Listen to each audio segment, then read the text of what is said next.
Hello everyone, welcome you all in my YouTube channel unique aviation.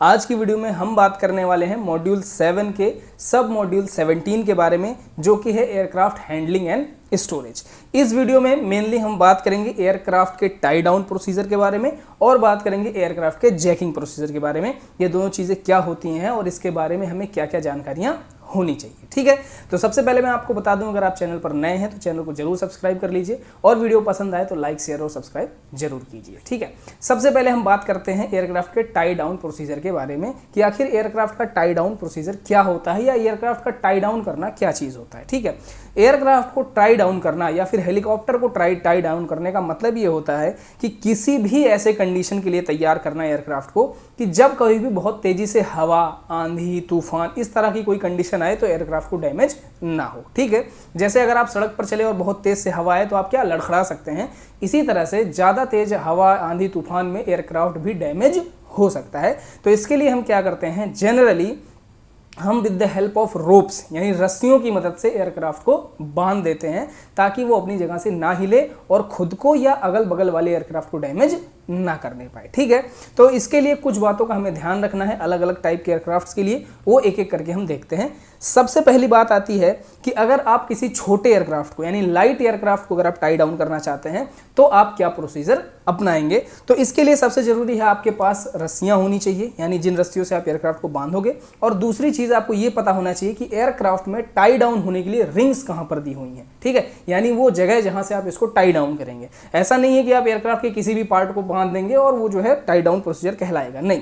एक specific point होता है जो manufacturer provide करता है, आप एयरक्राफ्ट को उसी जगह से टाई डाउन करते हैं। ठीक है, इसके अलावा जो आपने गांठ लगाई है यानी जो आपने नॉट्स लगाई हुई हैं, रस्सियां आप ऑब्वियस सी बात है बांधोगे यानी उसको आप गांठ लगाओगे, नॉट लगाओगे, वो नॉट्स जो है वो जनरल नॉट नहीं होनी चाहिए, वो एंटी स्लिप नॉट होनी चाहिए, जैसे कि स्क्वायर नॉट। ठीक है, ऐसे नॉट्स हम इसलिए लगाते हैं ताकि इन केस जब हैवी लोड पड़ता है एयरक्राफ्ट पर विंड की वजह से, तो वो जो नॉट्स आपने लगाई हैं, जो आपने गांठें लगाई हैं, वो खुल ना जाए या ढीली ना हो जाए। ठीक है, इसके अलावा जो भी आपके व्हील्स हैं लैंडिंग गियर के, लाइट एयरक्राफ्ट की हम बात कर रहे हैं तो इसमें ज़्यादा व्हील्स होते नहीं है, पर 2 या 3 या 4 जो भी व्हील्स हैं, हमेशा आप कोशिश करेंगे कि हर एक व्हील के आगे और पीछे एक एक चोक जो है वो प्लेस्ड हो, लगा हुआ हो। ठीक है, इसी तरह से अगर हम बात करें हैवी एयरक्राफ्ट की यानी बड़े एयरक्राफ्ट की अगर हम बात करें तो उस कंडीशन में हम क्या करेंगे, तो ऐसे कंडीशंस में हमारे पास रोप्स होने चाहिए या फिर केबल जो है वो अवेलेबल होना चाहिए। ठीक है, जो बड़े एयरक्राफ्ट होते हैं उनके जो सरफेस कंट्रोल्स होते हैं, जैसे कि एलिवेटर, रडर या एलेरोन, जिनकी भी आप बात करो, इन सब में लॉक एंगेज्ड होना चाहिए। इसका क्या मतलब है, वो लॉक्ड पोजीशन में होना चाहिए ताकि जब गस्ट आए, हवा आए या कुछ भी हो तो ऐसे कंडीशंस में वो अपनी जगह से ना हिले। ठीक है, क्योंकि हम जानते हैं जो कंट्रोल सरफेसेस होते हैं उनका इस्तेमाल किस लिए किया जाता है, उनका इस्तेमाल किया जाता है एयरक्राफ्ट पे फोर्सेस को अलग अलग यानी बैलेंस करने के लिए, यानी उसे हटाने के लिए, जैसे उसे मोड़ने के लिए या लिफ्ट या ड्रैग को घटाने बढ़ाने के लिए। ठीक है, तो ऐसे कंडीशन में एयरक्राफ्ट जो है अपने पोजीशन से ज़्यादा डैमेज हो सकता है अगर हमारे कंट्रोल सरफेस लॉक्स जो हैं वो पूरी तरह से लॉक्ड नहीं है। ठीक है, तो वो लॉक्ड होनी चाहिए। इसके अलावा nose landing gear, main landing gear, aft fuselage हो गया या विंग्स हो गए, इन जगहों पर मैन्युफैक्चरर अलग अलग पॉइंट्स देता है जहां से आप रस्सियों की मदद से जहाज को बांध सकते हैं।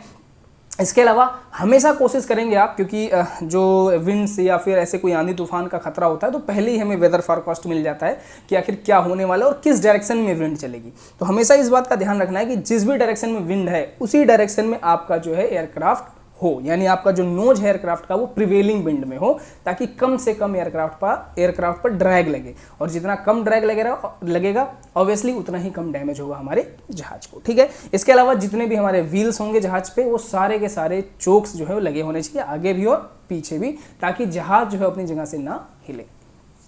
फिर बात करते हैं हेलीकॉप्टर की। अगर आप हेलीकॉप्टर का टाई डाउन कर रहे हैं तो क्या ध्यान रखेंगे, तो सबसे पहली बात है कि अगर आप पॉसिबल है, आपके पास हेलीकॉप्टर है और अगर आप उसको जानते हैं कि यहाँ पर आंधी तूफान आने वाला है और अगर पॉसिबल है कि आप उसे हैंगर तक ले जा सकते हैं, तो सबसे अच्छी बात है आप उसे हैंगर में डालकर ही टाई डाउन करें। ठीक है, क्योंकि जो हेलीकॉप्टर है वो उसका मास भी कम होता है और वो इतना ज़्यादा सिमेट्रिकल भी नहीं होता है, इतना ज़्यादा ड्रैग बैलेंसिंग भी नहीं होता, तो उसमें डैमेज के चांसेस बहुत ज़्यादा होते हैं। अगर पॉसिबल नहीं है हैंगर में ले जाना, तब आप उसको टाई डाउन करेंगे।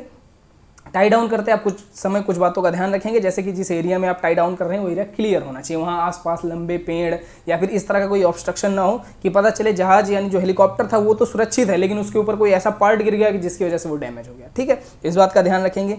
मेन रोटर्स जो है हेलीकॉप्टर के वो टाई डाउन होने चाहिए, जितने भी रोटर्स लगे हैं, रोटर मतलब वो जो जहाज का पंखा होता है वो टाई डाउन होना चाहिए, यानी बंधा हुआ होना चाहिए। इसके अलावा जहाज का जो फेस है वो जैसे मैंने एरोप्लेन में भी बताया वो इनटू द विंड होना चाहिए।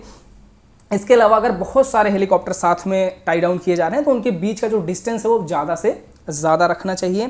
इसके अलावा जो लैंडिंग गियर्स होंगे आपके हेलीकॉप्टर में, बहुत सारे में नहीं भी होते हैं तो जिनमें भी होते हैं उसमें आप आगे और पीछे चोक्स लगा देंगे। इसके अलावा जो एयरक्राफ्ट के रोटर ब्लेड्स होते हैं उनका भी एक लॉकिंग प्रोसीजर होता है, उनमें भी लॉकिंग मैकेनिज्म होता है। वो जो है अगर इलेक्ट्रिकल है तो ऑन होना चाहिए, मैकेनिकल है तो वो लगा हुआ होना चाहिए। इसके अलावा आपका जो लैंडिंग गियर है वो चोक्स तो लगे ही होंगे, उसके अलावा आप उसको टाई डाउन भी कर देंगे। ठीक है, तो ये बात हो गई एयरक्राफ्ट को टाई डाउन करने की। अब बात करेंगे कि एयरक्राफ्ट को हम जैकिंग क्यों करते हैं और कैसे करते हैं। ठीक है, तो एयरक्राफ्ट पहली क्वेश्चन तो यही है कि जैकिंग क्यों किया जाता है एयरक्राफ्ट का। तो कभी भी जब एयरक्राफ्ट की किसी ऐसे पार्ट पे मेंटेनेंस करना हो या ऐसे पार्ट का रिपेयर करना हो, टेस्ट करना हो जहां पर एयरक्राफ्ट को ज़मीन से ऊपर उठाने की ज़रूरत हो, उस जगह पर या उसके लिए काम के लिए हम जैकिंग का यूज़ करते हैं। जो एयरक्राफ्ट की जैकिंग की जाती है वो रिपेयर, मेंटेनेंस और टेस्ट तीनों चीज़ों के लिए की जाती है। इसके अलावा स्पेसिफिक जैकिंग इक्विपमेंट्स का इस्तेमाल किया जाता है जब भी एयरक्राफ्ट को आप जैक कर रहे हैं। ऐसा नहीं है कि कोई भी जैक किसी भी एयरक्राफ्ट में लगाएंगे, क्योंकि जो जैक्स होते हैं उनकी अलग अलग कैपेसिटी होती है। ठीक है, तो जिस कैपेसिटी का जैक है उसी कैपेसिटी का एयरक्राफ्ट होना चाहिए। ठीक है, इसके अलावा जैकिंग से पहले आपका एयरक्राफ्ट जो है पूरी तरह से जैकिंग के लिए रेडी होना चाहिए, यानी कि आपका जो डोर है वो क्लोज्ड हो, किसी तरह का चोक जो है व्हील्स के आगे पीछे ना लगा हुआ हो, कोई भी ऑब्जेक्ट जहाज के नीचे या जहाज के अगल बगल किसी प्रेमिसेस में ना हो।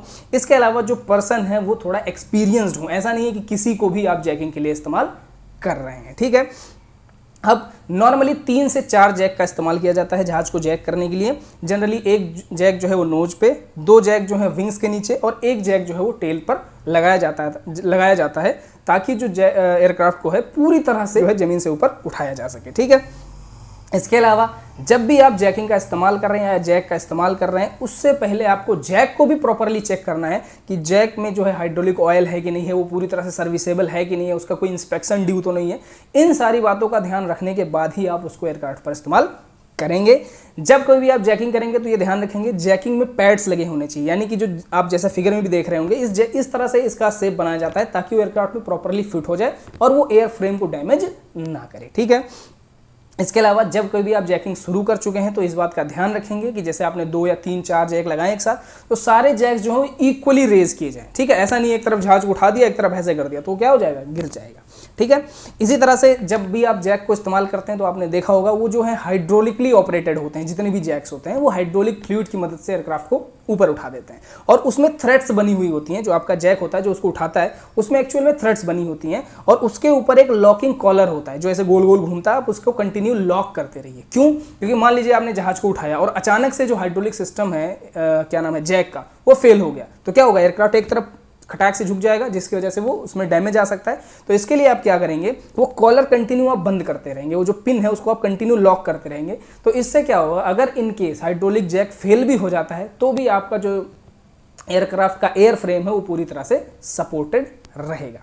ठीक है, इसके अलावा अगर ऐसा भी होता है और मैन्युफैक्चरर भी इस बात का प्रोविज़न देता है, मान लो आपको एक लैंडिंग गियर में कोई स्पेसिफिक इंस्पेक्शन या मेंटेनेंस करना है तो उसके लिए आप पूरे एयरक्राफ्ट को तो जैक करोगे नहीं, ये थोड़ा भारी भरकम प्रोसीजर होता है। तो इसके लिए जो लैंडिंग गियर का स्ट्रट होता है उस पर एक स्पेसिफिक पॉइंट होता है जहाँ पर आप जैक लगा के सिर्फ और सिर्फ उस व्हील को उठा करके वहाँ पर मेंटेनेंस कर सकते हैं। ठीक है, तो इतने तरीके की जैकिंग है जो आप करते हैं। हालांकि अब जैकिंग आपने कर लिया तो आपको क्या करना है, जहाज को लोअर भी करना है। तो उसके पहले आपको ध्यान रखना है किसी भी तरह का सामान जो है वो जहाज के नीचे ना हो, जहाज के बगल में ना हो, अगल बगल कोई जहाज में जो है वो ना हो, मतलब पूरी तरह से एरिया जो है वो क्लियर हो। इसके अलावा इक्वली उसे लोअर किया जाए। ठीक है, ऐसा नहीं एक तरफ फटाक से गिरा दिया और दूसरी तरफ अभी टंगा हुआ है, तो इक्वली उसे क्या किया जाए, लोअर किया जाए। और इसके अलावा जब उस जैक को निकाल लिया जाता है तो उसको अपने प्रॉपर प्लेस पर पहुंचा दिया जाए। ठीक है, तो ये बात हो गई हमारे टाई डाउन प्रोसीजर की और एयरक्राफ्ट के जैकिंग की। अगर कोई बात नहीं समझ में आई होगी तो आप कमेंट कर दीजिएगा, मैं उसका आंसर दे दूंगा। और अगर आपको इसी तरह के बहुत सारे ढेर सारे वीडियोस चाहिए तो आप चैनल पर एक बार जरूर विजिट करिए। ठीक है।